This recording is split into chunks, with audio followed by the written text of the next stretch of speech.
Okay, so Simeon King in the house. Man, I'm really, really excited to be chatting with you right now, especially knowing what's coming out around the corner. And for those of you who don't know me, my name's Ray, and I'm stoked to be hanging out with Simeon on behalf of Diabetes Express. Seriously, Simeon, everyone at Diabetes Express is super buzzed about your upcoming Cross Canada ride, and it sounds like it's going to be epic. And for anyone just joining the party, Simeon King is the absolute legend behind Cycle for Type 1, and he's about to embark on something huge. Simeon, my friend, June 1st is the go date. So tell us everything, what's going on in your head right now as you gear up for this massive adventure. And actually, let's rewind a bit. I tend to get a little excited or carried away when I'm excited. So, Diabetes Express is all about cheering on everyday heroes in the diabetes community. And Simeon, you are officially part of that category. We're thrilled to be a part of your journey and spirit. So I'll ask you a couple of questions. When did this crazy, amazing idea of cycling across Canada for Type 1 first pop into your head? Was it more of a slow burn idea, or did it just hit you like a lightning rod? Yeah, well, first of all, thank you so much, Ray. It's really my pleasure to be chatting with you. It's super exciting for me, and this is something that I've really been really passionate about, just advocating for type 1 diabetes.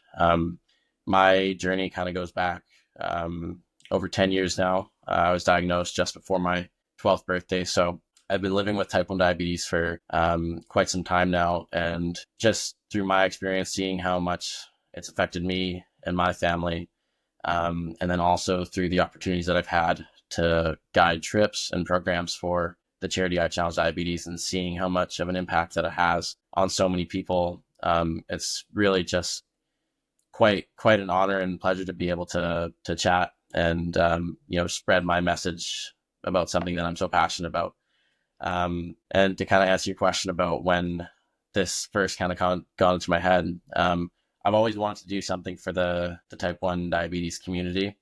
I think it's really important to have people that are able to advocate on behalf of everybody who's going through these struggles every day. And um, really, I decided to kind of go forward with this idea. This has been kind of a dream of mine after working with I Challenge Diabetes and seeing how much of an impact those programs make for other people. This is somewhat in, my eyes, it's my way to give back to, the community that changed my life ultimately. And if I'm able to spread awareness and raise some money for the charity, then that would be incredible. So that's kind of part of the motivation of why I've decided to go for this challenge. Awesome. Okay. And is this your first time taking on a cross Canada journey? I'm guessing it is, but be honest. Like, are you nervous, excited, a mix of both? What's Yes. the emotional roller coaster like as you count down the days to June 1st? Yeah, for sure. So this is definitely my first cross Canada journey. It'll be by far like the biggest physical undertaking that I've taken on. Um, I guess just the biggest thing right now is I think mentally is going to be really, really challenging because I definitely know that there's going to be a lot of points along the way that I'm going to want to quit and feel like I can't do it. But that's kind of one of the things that I feel like is important to recognize is like along this journey, there's going to be a lot of those moments where I feel like I can't do it. And, I feel alone, like say, cycling through Northern Ontario, it's going to take, almost a month to do. And there's, not going to be a whole lot of people there. And so there's going to be moments where I feel isolated and alone. And I think that's pretty representative of what it's like to live with type 1 diabetes. So, to me, preparing for those moments and just trying to like visually, put myself in those positions. Um, but I mean, ultimately, like this compared to living with type 1 diabetes, I think there is a lot of parallels there. And, this is going to be probably one of the most challenging things I'll ever do. Um, but certainly not as challenging as it is to live with type 1 diabetes every day. Okay, so that's a beautiful connection that you're making. Um, you know, between Type 1 and cycling across Canada and going through these remote areas. And, I'll be there in Ontario to cheer you on. As long as I can get to drive to that area, I'll be there. So why June 1st, and why now for this epic cross Canada ride? Is there something in particular about this timing, or something that you're hoping to accomplish with this journey? Kind of two questions in one. Yeah, so I guess the timing of it, I'm currently a university student. Um, and so the last 3 years, kind of going back to when I first got introduced to the charity that I'm raising money for, I challenged diabetes. I was playing baseball in the States for a little bit, decided that that wasn't really my heart. So I came back to Canada and decided to have, the courage to seek support that I needed with my type 1 diabetes. And up until that point, I never really had that support. So, I took that leap of faith and went to one of these programs. And so that's kind of how I got introduced to the charity. And I had the opportunity to work with them and help provide youth and individuals with, programs that have the similar effect that it had on me. So I worked with their sports camps team for a summer, and then the previous 2 summers I've been working on the adventure teams. And so transitioning from, my university student life to my career, I'm going to have, my time is going to be very limited once I, kind of move into my career with aviation and everything. So now I feel like is really one of the only opportunities that I have the time to embark on something to this scale. So transitioning into my 4th year, like I said, kind of my last summer. So now is really the time to do it. And also there's really never any better time than now, Just a random question. So, as a, are you thinking of doing commercial airline flights as Yes, well? Yeah. Okay. that's, So, is there any regulation or anything when it comes to flying as a T1D, being a pilot as a T1D? yeah. So that's a great question because aviation was something that I was super passionate about as a young boy, and that's something that I wanted to do when I grew up. And then when I was diagnosed with type 1 diabetes, um, they told me that the two things I'll never be able to do. They said you can do anything else, but the two things you'll never be able to do is join the military and become a commercial pilot. And so it was really important for me to be able to obtain a Category 1 medical, which essentially is the class of medical certification that allows you to fly commercially. And 2019, kind of just as I was transitioning from baseball, coming back to Canada, trying to figure out what I wanted to do, I came across this article, and it was titled like first ever Canadian with pre-existing type 1 diabetes to become a commercial pilot. So Wow. that's kind of what, the first question I asked is like, okay, like, is this possible? And when I had read that article and kind of like looked into it more, I realized that, okay, it is possible. And so the next kind of thing was, how do I get there? So, reading into the deep nitty gritty things of the Canadian air regulations and, what exact criteria you have to fall under to obtain this medical. And so, ultimately, like I've been fortunate enough to pass this medical and have it. So I'm going to become a commercial pilot. But I think just the impact that reading that story of somebody else going and doing this thing and breaking down that barrier was really impactful for me because my entire life right now essentially is chasing after this aviation goal. That wouldn't have been possible if I, didn't realize that like, hey, like we can do this. So I think, it's really quite a privilege to be able to hopefully, break down those barriers for other people. And the more people that do it within the aviation world, the more, the easier it is for other people to follow in those kind of footsteps. So that was really important for me. But yeah, that's a great question. Yeah, that's yeah. I had no clue. I just I assumed there'd be some regulations around it, and just to have that first, and uh break the barriers, and I can tell that you're very passionate, and when you put your mind to something, you have to get it done. And I trust that you're going to be um having that similar ethic when it comes to biking across Canada, which to me I can't even imagine.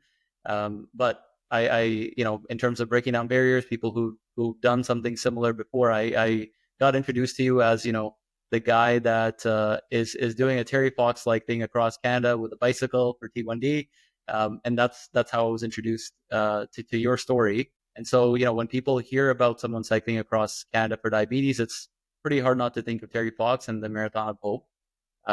Terry's legacy is so massive here in Canada. And, does this story resonate with you personally as you gear up for this incredible journey? And in what ways are you really hoping for your own journey to inspire people, maybe in a similar spirit?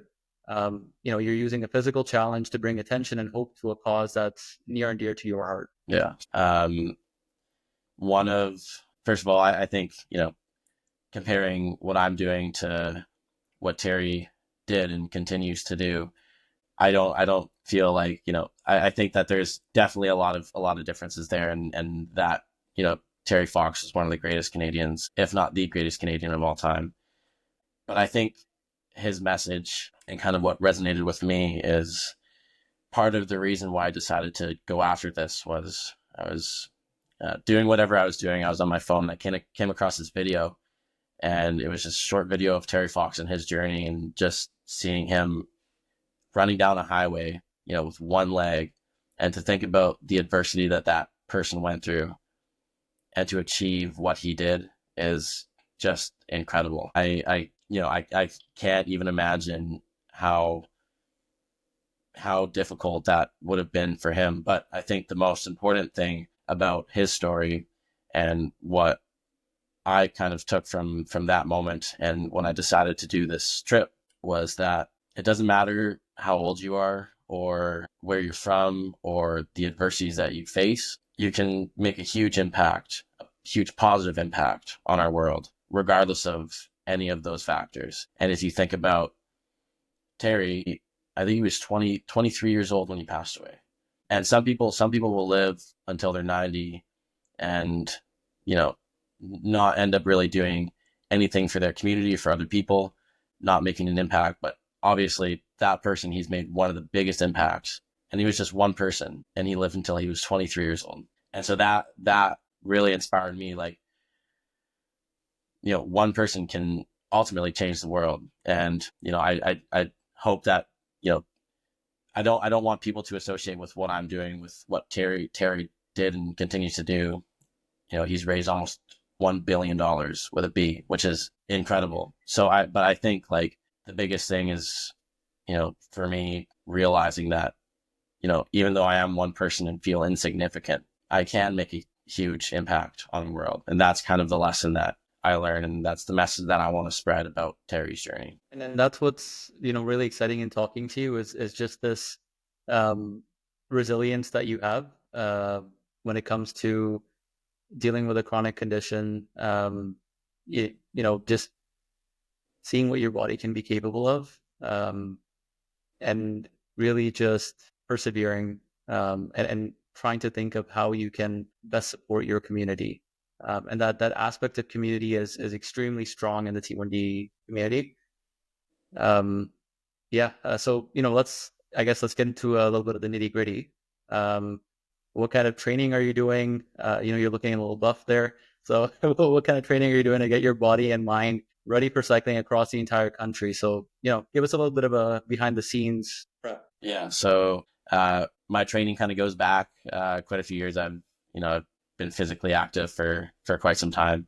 My actual cycling, I started last summer, when I kind of decided to go full tilt towards this thing. The biggest challenge right now is just finding the time to, get into the gym and doing these other things just because I'm so busy with flying and school and outreach and all these other things. But, essentially right now, my goal is to just trying to get into the best shape as I can, because this is a marathon, definitely not a sprint. It's going to take, nearly 3 months. But I think physically people can do, things way outside of, what they could imagine that they can do. I think the biggest thing with this trip is the mental side of it.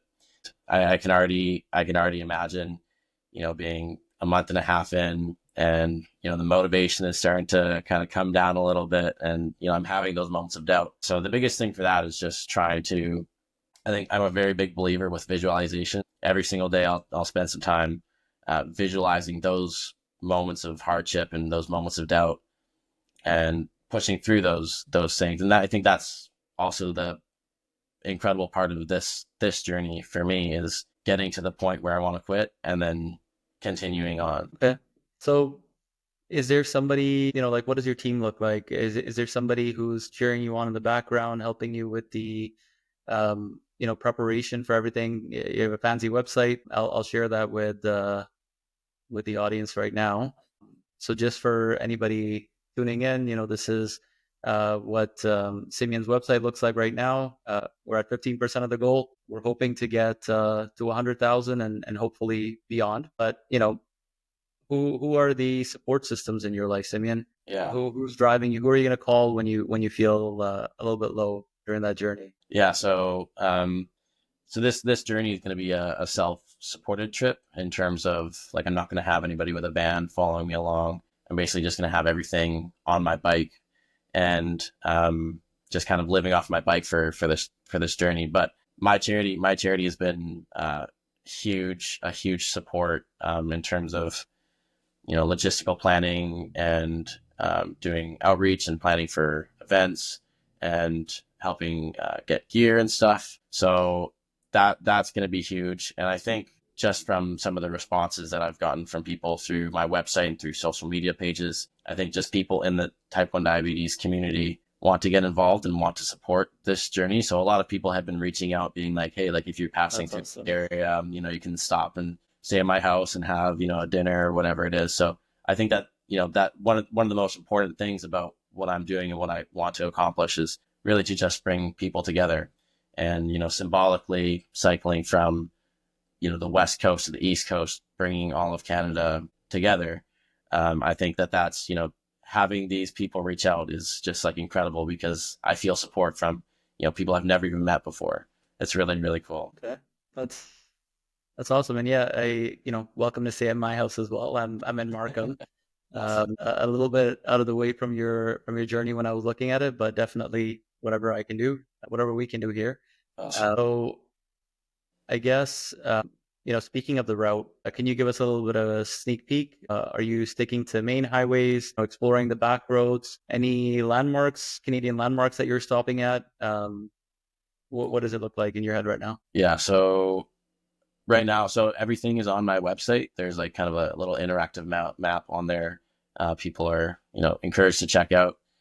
I'm going to try my best to probably stay off the highways as much as I can, but the majority of the ride will stick along. Yeah, there you go. We'll stick along the Highway 1 Transport Canada.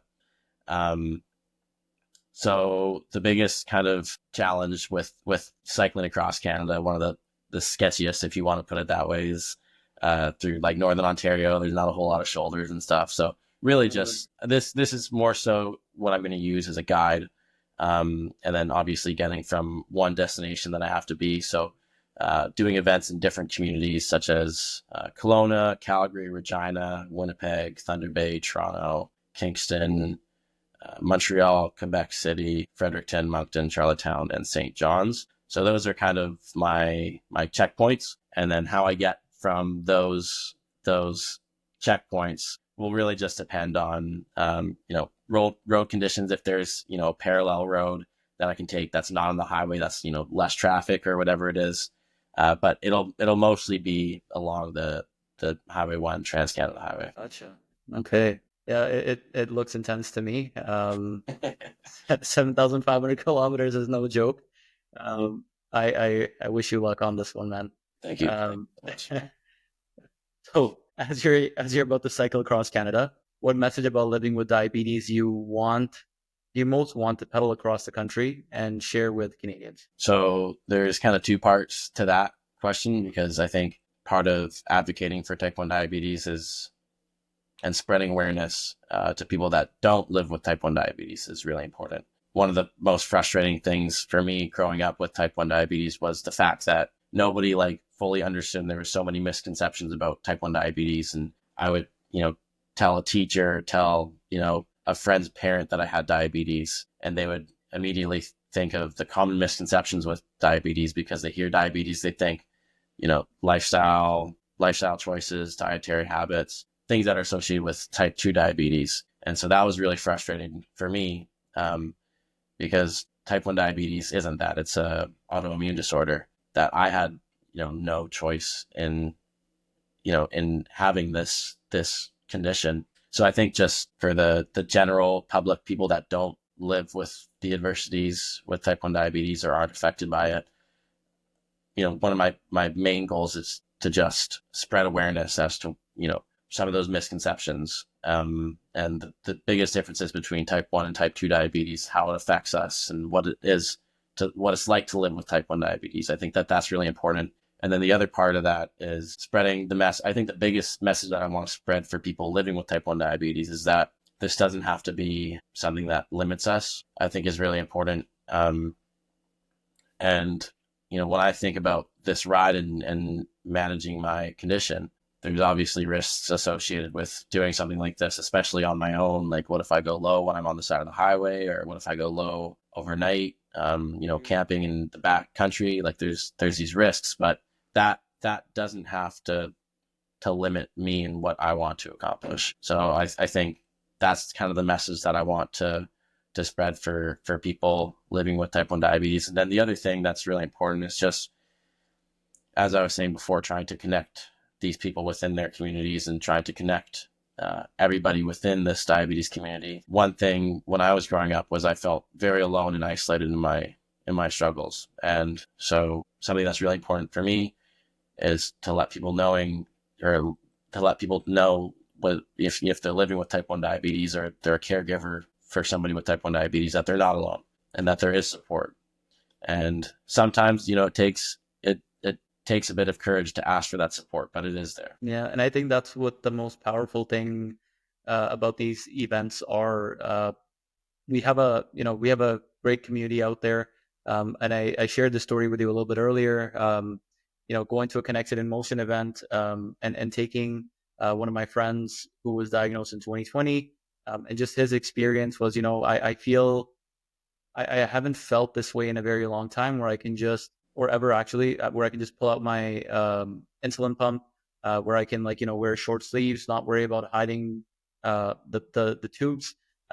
It feels freeing, and it feels like I can just have a conversation with anyone without being judged. Yeah. And that's what living with a chronic condition like type 1 diabetes, some of the healthcare professionals, and I'm a nurse, so sometimes you can forget that, even just as a normal civilian, let's say, working in this industry, you forget that. You forget that support is needed, and how beneficial some of these programs can be. So totally, I'm totally with you there that, more individuals need to be going to some of these community events, whether it's Connected in Motion, I Challenge Diabetes. The community is huge, and the support is there. So I think like part of the thing with living with type 1 diabetes is it can be such like an invisible condition. For me, I pretty much manage my blood sugar and my insulin entirely through my phone. So a lot of people will never know, if they just look at me and they don't see my pump or my CGM, they don't know what I'm doing on my phone. So to them, like they can't see, the hundreds of decisions that I'm making every single day to manage my blood sugar and my insulin every single time I eat something, do activity. Like there's so many things that go into managing this. So I think that's also part of the reason why it can feel so isolating, because people don't see what you're going through. And then the other part of that is if you're on injections, or, you have to pull out this big, pump controller, or you have tubes attached to you. A lot of people, and I know for myself, like I didn't feel, proud to wear my pump stuff. And to be quite honest, I didn't want any of the attention directed towards me anyway. So it was hard for me to do these things, taking insulin and checking my blood sugar in front of people, because I didn't want that, even though people might not actually be judging me, just in my mind, it's easy to kind of go down that rabbit hole and feel insecure about this. Absolutely. Yeah.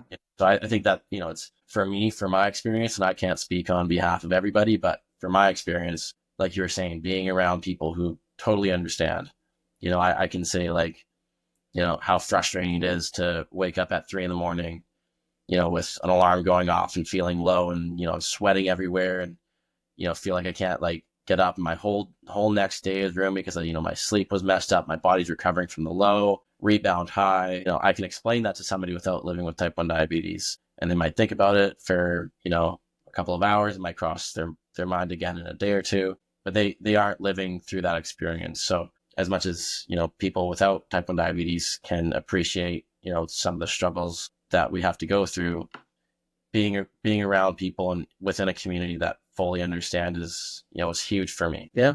Yeah. I was bunking with my friend, and he ended up waking up at like 2 a.m.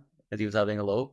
And I hear just plastic wrappers being rustled around, and I'm like, hey, everything okay? And he's like, oh, just having a low. I'm like, oh, okay. Yeah. But, you never really think about it again because it's not really something that affects you.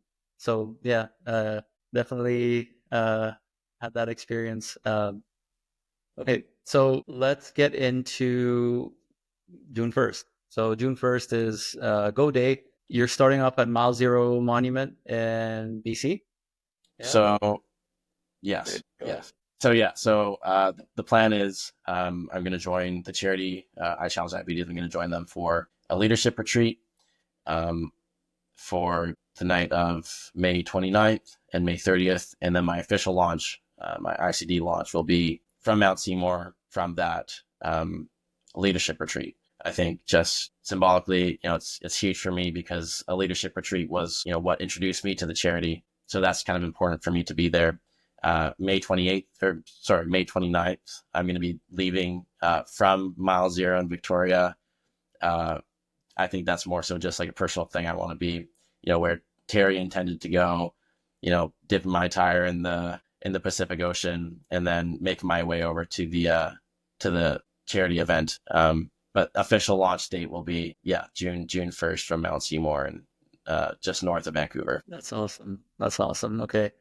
And is there like a virtual kickoff or virtual launch where, or even just in person, if people can join you at the start line and wish you luck?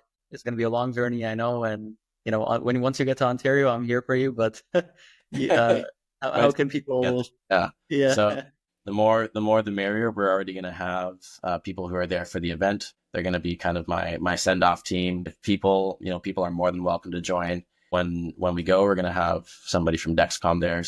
It'll be a pretty cool moment having the send off there. We'll have more details on how people can come out and support that moment on my website as soon as they become available. Working with my team and figuring out kind of a plan for that. Yeah, I'll touch base with you. I'm sure our BC team will also love to be a part of that. Awesome. So we'll talk about that after. Okay, so along the way, is there, for sure, I'm sure you're going to post on social media. I'm sure you got a good nationwide travel plan. So people will follow you on social media. How else can people support you along the way? The stops are there. So I'll just share again the screen with you or with our audience. So just taking a look here.